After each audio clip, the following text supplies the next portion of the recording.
اما امروز ایران نیست تنها، توی مجموعه جغرافیایی نیست.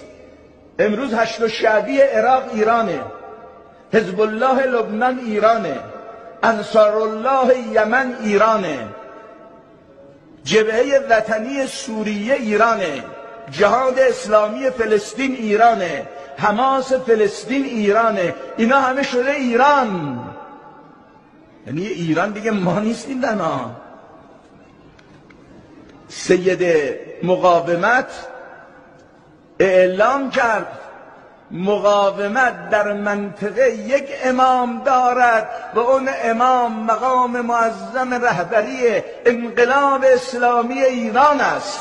اصلا شما فهمیدید ایران کجا داره نگاه میکنید؟ ایران کجاست؟ مگر جنوب لبنان ایران نیست؟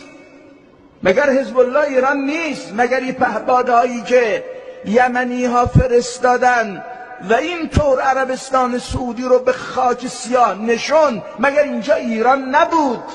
که میگید از شمال اومد از جنوب نیومد. مگر شمال و جنوب فرق داره؟ هم جنوبتون ایرانه هم شمالتون ایرانه.